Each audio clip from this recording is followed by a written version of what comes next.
فرماتے ہیں کہ حضرت جنید بغدادی کا مرید تھا، 4 دن پیر صاحب کے پاس آیا تو بعد میں خود پیر بن گیا، خود پیر بن گیا۔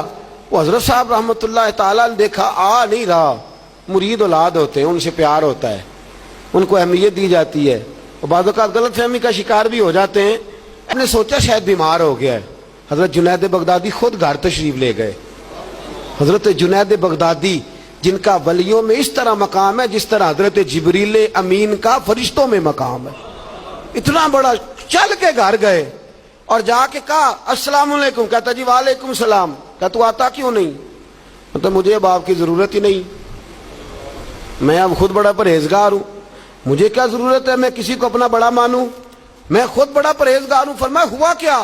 کہنے لگا جی رات جب میں سوتا ہوں تو 2 فرشتے آتے ہیں، مجھے براق پہ بٹھاتے ہیں اور جنت کی سیر کراتے ہیں، براق پہ بٹھاتے ہیں اور اللہ اکبر جنت کی سیر کراتے ہیں۔ میرے ہاتھوں کے تراشے ہوئے مٹی کے صنم آج بت خانے میں بھگوان بنے بیٹھے، میرے ہاتھوں کے تراشے ہوئے مٹی کے صنم، دیکھو تو صحیح، آج بت خانے میں بھگوان بنے بیٹھے۔ اور رائے پوری کہنے لگے وہ پتھر جن کو سکھائی تھی قوت گویائی ہم نے، وہ جب بولنے لگے تو ہم پر ہی برس پڑے، بولنے لگے تو وہ ہم پر ہی برس پڑے۔ کہنے لگا جی اب تو میں اللہ خیر کرے بڑا اونچا اڑ رہا ہوں، آپ کبھی گئے جنت میں؟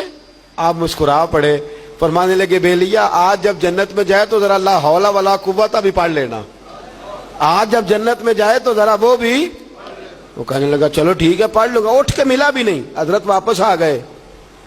رات کو خواب آئی، جنت میں جانے لگا تو خیال آیا جناب جنید بغدادی نے کہا تھا پڑھ ہی لوں، پڑھنے لگا لا حول ولا قوت الا باللہ، آنکھ کھولی تو روڑی کے ڈھیر پہ بیٹھا تھا، روڑی کے ڈھیر پہ بیٹھا تھا۔ وہ جو بھاگ رہے تھے ان سے پوچھنے لگا او مجھے کہاں چھوڑ کے جا رہے ہو خواب میں؟ تو کہنے لگے شیطان کے مختلف روپ تھے، تو اصل میں حضرت جنید کے پاس زیادہ آنے جانے لگا تھا تو اللہ کے قریب ہونے لگا تھا، تو ہم نے چکر چلا کے تجھے وہاں سے روکا، تو بیوقوف ہے سمجھ نہیں آئی۔ اب رونے لگا جاؤں تو کس منہ سے جاؤں، حاضری دوں تو کس منہ سے دوں، اب میں کیسے جاؤں اس کی بارگاہ ناز تک، کس طرح حاضری دوں، گرا جو ان کی نگاہ سے وہ سنبھل نہیں سکتا۔ لیکن جیسے ہی دروازے سے اندر داخل ہوا حضرت جنید نے آنکھ اٹھائی اور مسکرائے، فرمایا میں نے تجھے پہلے ہی کہا تھا کہ لاہور تو پڑھ لینا۔ فرمایا آ جا، اللہ والوں کے دروازے بند نہیں ہوا کرتے، رب کریم کے بندوں کے دروازے تم ہی بند کرتے ہو، دل کا دروازہ جب بھی کرتے ہو، یہاں تو دروازہ کوئی قابل تو ہو، ہم شان نہیں دیتے، مانگنے والوں کو تو دنیا بھی نہیں دیتے ہیں، تو آ تو صحیح، تو دیکھ تو صحیح، آج بھی بڑی خانقاہیں آباد ہیں، بڑے اللہ کے بندے ہیں، بڑے اللہ کے بندے جو بڑے طریقے سے لوگوں کو قائل کرنے والے، سمجھانے والے ہیں، لیکن ہم کسی کے ساتھ اصلاح کا تعلق قائم کرنے کو تیار، یہ والا سرمایہ ہم اکٹھا ہی نہیں کرتے، ہم خود بڑے ہیں۔ حالانکہ بڑا وہ ہوتا ہے جس کا کوئی بڑا ہوتا ہے، بڑا وہ ہوتا ہے جس کا کوئی بڑا نہیں ہوتا، وہ کبھی بھی بڑا۔ تو یہ صحبتیں، کسی نے محمود غزنوی سے کہا تھا تو بڑے عدل کرتا ہے، تو کہنے لگے اس لیے کہ میں نے حضرت ابو الحسن خرقانی کی ڈیوٹی کی ہے، میں نے ایک اللہ کے بندے کی، اس نے میرا دل صاف کر دیا ہے۔ کہنے لگے حضرت ابو الحسن خرقانی کو میں نے پیغام دیا، میں نے کہا بابا جی ملنا ہے، تو بابا جی کہنے لگے تینوں کام میں کہ مینوں اج کل دا مولوی میری طرح دا ہوندا تے وہ آندا چلو فوٹو تے آئے گی نا MP صاحب نال، جانا چاہیے چھیتی کرو، باقی کم چھڈو سارے، پہلے اتنے حاضری دئیے کہ قضا نہ ہو جائے، اللہ خیر فرمائے۔ تو کہا اب بادشاہ وقت محمود غزنوی کہنے لگا حضرت ابو الحسن خرقانی سے ملنا ہے، تو فرمانے لگے کام مجھے ہے کہ مجھے؟ کہنے لگا جی مجھے، تو فرمانے لگے آ جا ملنا ہے، تو میرا کیا کام ہے تیرے پاس؟ وہ کہنے لگا آپ کو پتہ نہیں میں اولی الامر ہوں، بادشاہ وقت ہوں، اطیعوا اللہ واطیعوا الرسول واولی الامر منکم۔ تو آپ فرمانے لگے میری ابھی اطیعوا اللہ واطیعوا الرسول ہی پوری نہیں ہوئی، اس سے آگے گزروں گا تو کوئی اور بات ہوگی نا۔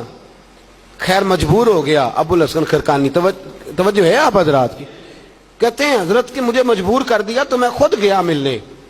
جب میں ملنے حاضر ہوا نا تو میرے دل میں خیال آیا کہ شاید بابے کا خیال ہے کہ میں کنجوس بادشاہ ہوں، میں نے جب دیے نا موٹے نذرانے، اور جب میں نے ہیرے جواہرات مسلح کے نیچے چھوڑے اور چمک آنکھوں تک آئی تو بابا جی اٹھ کے ملے ہی ملے، بڑی طاقت ہوتی ہے ان مال میں، سرمایہ میں.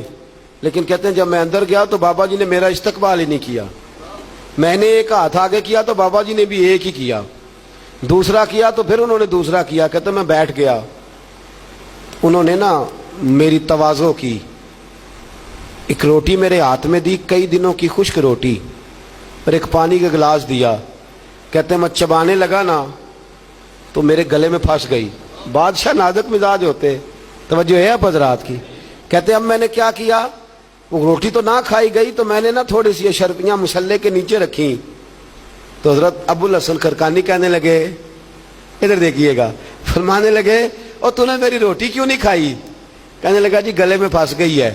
آپ مسلح اٹھا کے کہنے لگے یہ دولت بھی لے جا، یہ بھی درویشوں کے گلے میں پھنس جاتی ہے، اس کو لے جا اٹھا کے، یہ بھی پھنس جاتی ہے، ہمارے گلے سے نیچے نہیں اترتی، نیچے لے جا. وہ کہتا جب میں نے اٹھائی تو مجھے سمجھ آ گئی یہ وہ والا صوفی نہیں، یہ اللہ والا صوفی ہے، یہ رب رب کرنے والا صوفی ہے.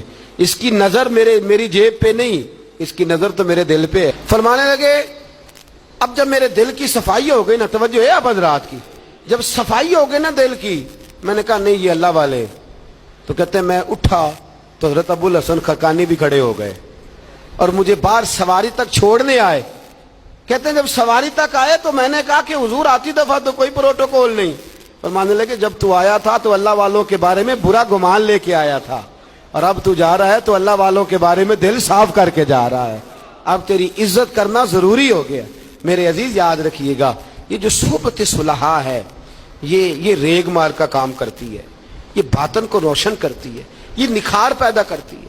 لیکن جائے اللہ کے بندوں کے پاس، دیکھیں نا میں نے پہلے بھی کہا تھا، ایک دفعہ پھر بات دہراتا ہوں، میں نے اپنے حضرت سے ایک دفعہ کہا کچھ مریدوں کو پروٹوکول ملتا ہے اور کچھ بیچارے ایسے ہوتے ہیں جن کو جھڑکیاں ملتی ہیں.